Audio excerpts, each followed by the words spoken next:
Dzisiaj pokażę Wam BTR-a, czyli Borco Tracco Rovera. Pierwszy w Polsce z rowerem track z mordą Borewicza. Rocznik 9.2.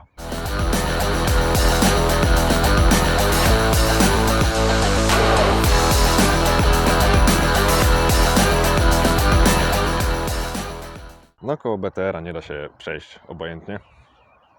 Jest piękna okleina, bardzo charakterystyczna. Co ciekawe, ten kolor lakieru, ten taki niebieski, czy tam turkusowy, w sumie na kolorach się nie znam, to jest kolor oryginalny, a reszta została oklejona przez właściciela. Tutaj możecie zauważyć napisy na oponach. Co ciekawe, to jest w ogóle guma. W sensie, ja Wam dużo nie powiem, jak to zostało zrobione. Właściciel zdecydowanie więcej powie. I jeśli chcecie w ogóle Was zapraszam, no bo jak to tak, wpadajcie do najbardziej pluszowego influencera, który cały czas coś dłubie przy tym samochodzie. Ostatnie wlepy, no to Lucky Motion, no i te na oponach. Ale przyznacie, że patrząc na niego, no nie można na niego patrzeć zupełnie obojętnie. Niektórzy mogą krzyczeć niszczenie zabytków, czego nie polecam. Ale naprawdę nie można koło niego przejść obojętnie. Jest cały spójny kolorystycznie, cały w barwach Galfa. Odcienie również się zgadzają. Z tyłu, oprócz podwójnych końcówek wydechu, ma też bardzo praktyczne stopnie, gdzie można sobie stanąć, złapać się za burtę i władować się na pakę. Co do paki, no to faktycznie mogliście widzieć, że jest ładny, ale też jak widzicie, no to paka jest cały czas używana, no bo mimo tego, że jest to samochód ładny, no to jest to wóz roboczy. No traka się nie kupuje po to, żeby stał i ładnie wyglądał. Ma również szyberdach, który działa, otwiera się ręcznie i służy za dodatkowe wietrzenie wnętrza. A ja sobie zajdę w taki sposób. Wylądowałem. Przeżyłem. No to pora władować się do wnętrza. A we wnętrzu od razu wpadamy w kubełki. No i co? No i wnętrze jest dosyć klasyczne. Mamy dołożone cup holdery. No a wnętrze znane z wąskiego z przejściówki. Zegary również. Tak samo jak i kierownica. Dołożone lepsze audio. No jakoś musi grać, nie? Szyby cały czas na korbki. I tutaj we wnętrzu na pierwszy rzut oka no jest to zwykły, najzwyklejszy Polonez. No poza fotelami oczywiście. No i wykładzina też jest lepsza na podłodze. Kierownica ma pewien luz. Samo działanie układu kierowniczego, no to już jest dłuższa historia, ale to Wam opowiem już podczas samej jazdy. We wnętrzu mamy też, no oczywiście daszki przeciwsłoneczne, znowu się pokazuje w lusterku, hehe, siema. Szyberdach odchylany na taki pyk, pyk i pyk. No dobra, tam dalej nie będę próbować jeszcze zepsuję, ale chyba zepsułem lewą ręką, nie umiem.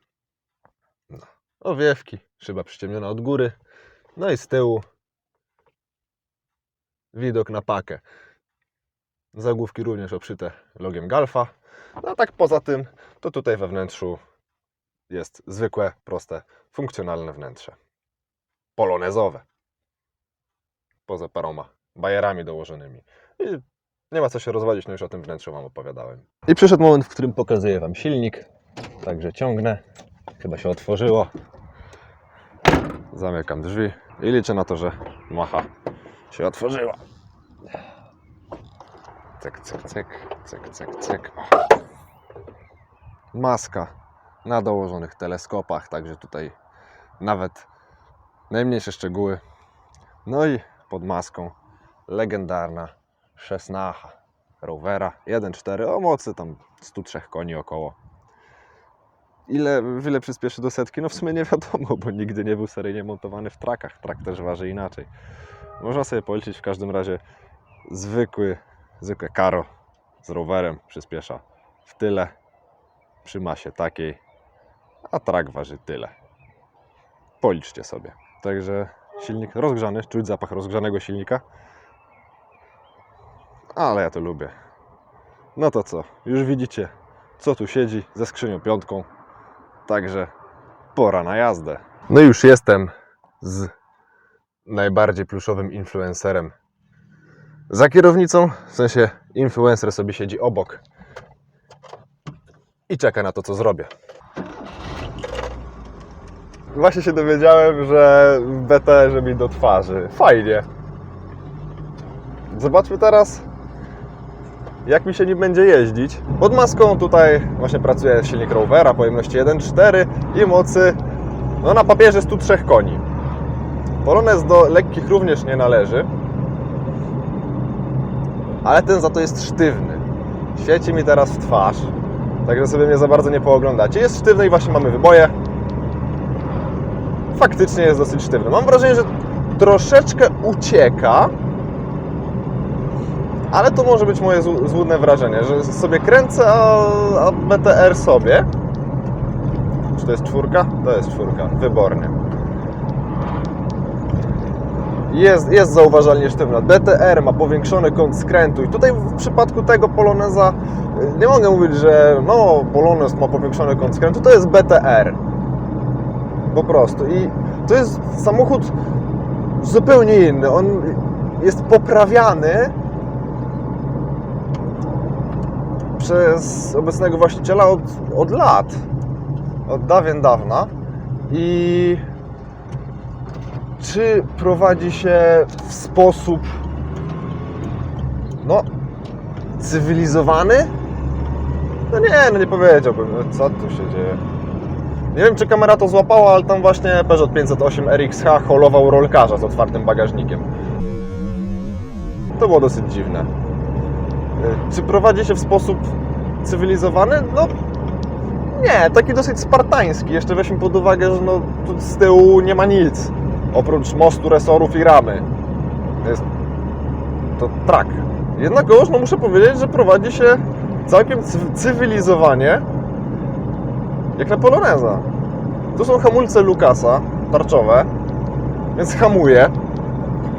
Nie jest to poziom znany oczywiście ze współczesnych samochodów, czy jakichś bardziej zaawansowanych konstrukcyjnie. Jednak naprawdę potrafi zahamować. Hamulce są sprawne, są łatwe do wyczucia. Gaz również jest łatwy do wyczucia, tym bardziej, że słychać pracę zarówno z przodu, jak i z tyłu, ponieważ wydech też sobie fajnie tak popierduje. Sprzęgło chodzi dosyć opornie. Mimo to jest naprawdę łatwy do wyczucia i no, jest to dobry samochód. Jest front Borewicza, który jest moim ulubionym w Polonezie i dzięki temu, że ten front jest tak kanciasty, to bardzo ładnie widać, gdzie się kończy. Nic za nami nie ma, nic za nami nie ma. Zobaczmy, jak się zbiera i jak brzmi.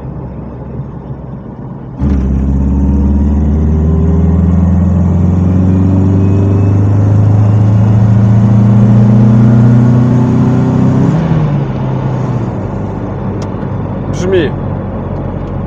Zdecydowanie brzmi. Aczkolwiek no, rozpędzanie się, wiadomo, no jednak to są tylko 103 konie, które muszą pociągnąć dość sporą masę własną.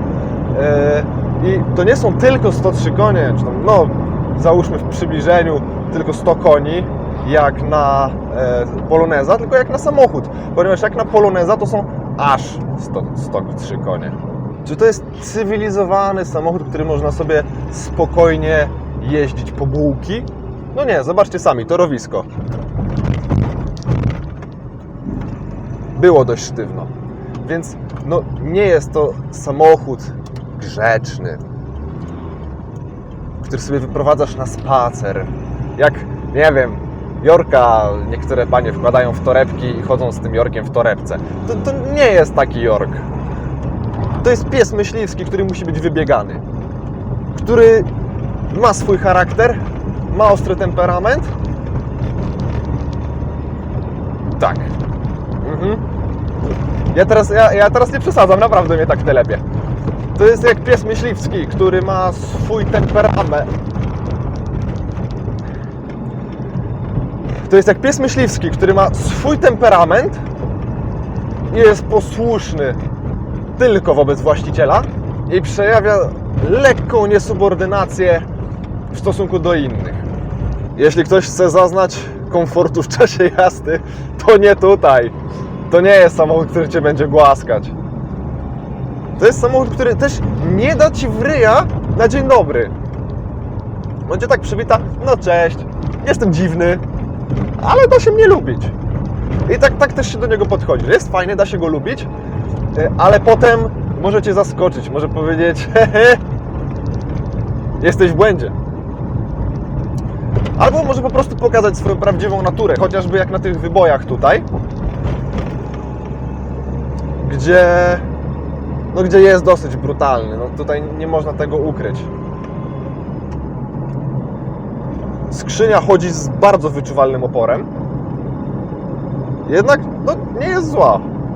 Chodzi precyzyjnie, to na pewno można o niej powiedzieć, że chodzi bardzo precyzyjnie, ale ten opór jest wyczuwalny i trzeba go pokonać. I to jest taki samochód, nie można z nim walczyć. Bo jak z nim będziesz walczyć, to z nim przegrasz. Z tym samochodem trzeba współpracować. Trzeba go zrozumieć. Jadę sobie bardzo kulturalnie, nie spiesząc się i ten samochód się nie męczy. On tak jedzie. Jednak jego charakter może faktycznie zachęcać do dania. Sprzęgło łapie dosyć późno, ale na gaz reaguje od razu. Rwie się do jazdy. Też się zawsze zastanawiam, co powiedzieć przy samochodach tuningowanych, bo no nie prowadzi się w sposób zwykły dla danego modelu. Nawet ciężko powiedzieć, w jaki sposób się prowadzi. Ciężko powiedzieć, w jaki sposób powinien się prowadzić, bo to zamysł jest cały czas w głowie właściciela i on go realizuje i może wychodzić różnie. Tutaj wyszedł samochód, który jest dosyć brutalny, ale łatwy, no może nie łatwy, ale możliwy do polubienia i do obcowania z nim na co dzień. Czy to, że wymaga aktywności, że kierowca musi jeździć tym samochodem aktywnie, musi brać czynny udział w procesie prowadzenia tego pojazdu, czy to jest jego wada? Zdecydowanie nie. Przynajmniej nie dla mnie. Potężnym plusem dla mnie jest samochód, który wymaga czegoś więcej niż lania paliwa i jazdy.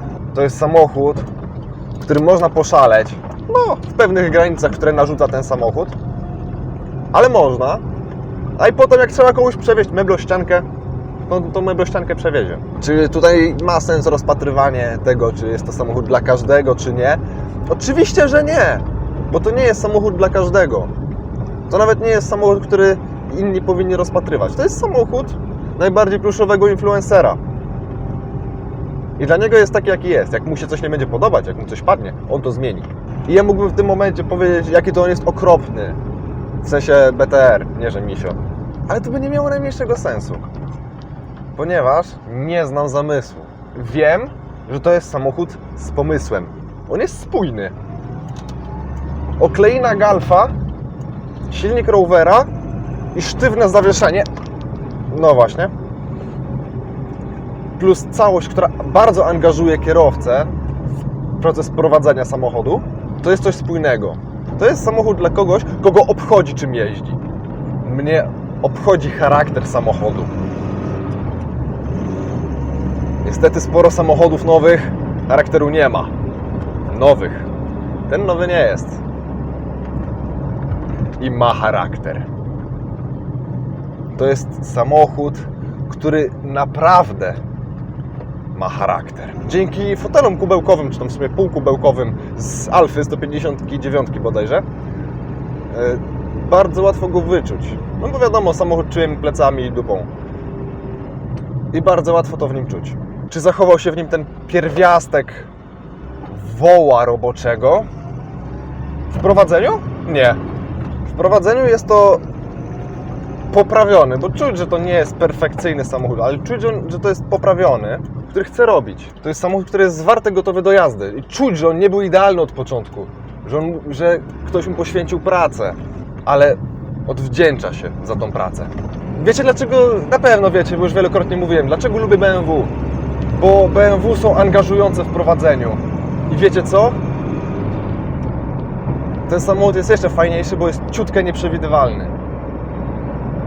On jest troszeczkę nieprzewidywalny, może delikatnie czymś zaskoczyć, ale jest taki zwarty, taki twardy, też trochę chamski, ale chętny do jazdy.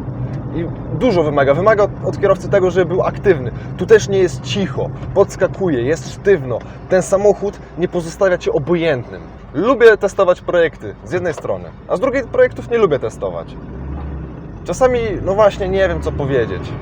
A czasami projekt może być według mnie średni. Mogę nie rozumieć koncepcji osoby, która modyfikowała dany samochód.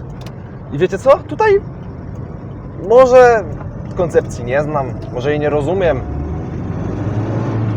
ale wiecie co? Ja nie chcę, bo ten samochód taki jaki jest naprawdę ze mną współgra. W sensie bardzo miło mi się z nim obcuje, fajnie mi się nim jeździ. Jest taki brutalny, chamski, czuję, że tu jest jednak track i że ta paka jest lekka, że podskakuje na wybojach. Lubię samochody angażujące. No i ten samochód angażuje. Mamy stromy podjazd pod górkę.